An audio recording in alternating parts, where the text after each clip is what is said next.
So yeah, this is part 2 of the me trying to understand what I'm doing video.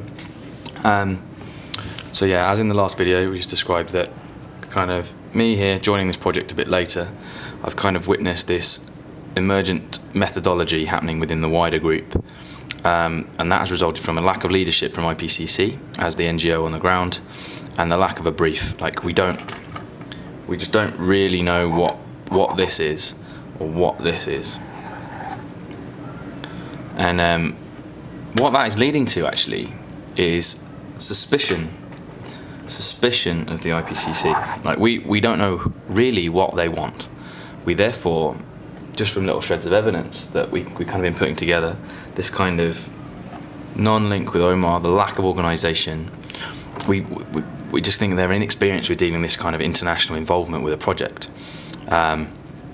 And they kind of also, there's a bit of suspicion growing about their kind of true motivations and stuff, which I won't go into because it's only kind of rumours and reactionary hypothesising, I think. I really wish I'd stop being shelled. Like this is unusual. It's not usually this many fireworks. Yeah, okay. Anyway, so this is what I've approached, and kind of, as I said before, I've been referring to these guys kind of derogatorily, as kind of, they preach kind of inclusivity and looking really closely and sensitivity and kind of the changing role of the architect as someone who makes connections between previously and things, kind of gives consideration to things that are usually left out of a planning process, values them, and kind of works between people and different agendas and mediates.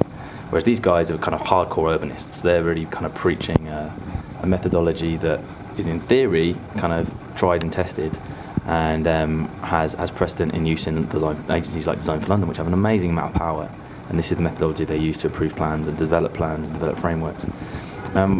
What kind of happened was I got here, I was so confused, I was really disorientated, I felt like everyone knew each other already. I felt like I was really behind. I missed all the orientation tours that were supposed to have happened here, but apparently didn't. And so I kind of got absorbed into this group here because they had a job. They have a kind of tried and tested, very linear methodology that had a certain place for me. I just started drawing things, and I became valued for that. I was quite productive, and so they've kept me there. So that meant that this kind of schism that evolved, I kind of didn't get in with these people very early, and through talking to them and through actually what's come across over the last 2 weeks and spending actually most of my free time with these people, and probably Marcelo and Kevin mainly, I've come to actually recognise this way of working as everything they've been teaching at Sheffield all year, everything that I've come to value through my experience at Hillwood and my experience it's the kind of participatory school of design. It's kind of less about actually is this the best thing to produce, and more about what is the most appropriate thing we can do in, say, this is the ongoing project, this is our involvement, we have these 7 weeks, and eventually somewhere in the future there is this which is built project. And actually it started some time ago without us for different reasons. We are here for this amount of time and we leave. So what at this stage can we leave someone with? This is my thinking.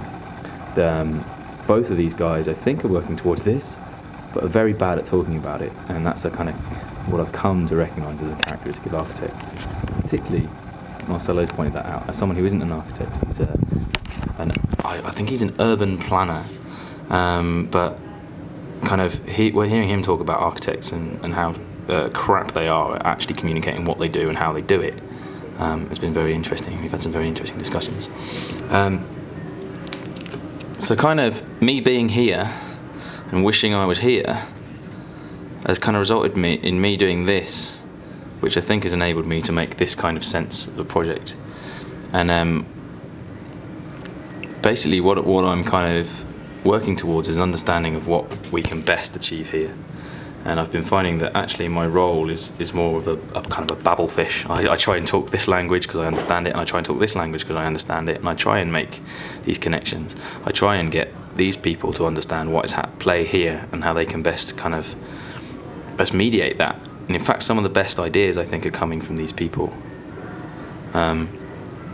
It's just these guys have resorted to things they know. These guys for one reason, which is a kind of practice development reason, and these guys for something that it's just simply what they know.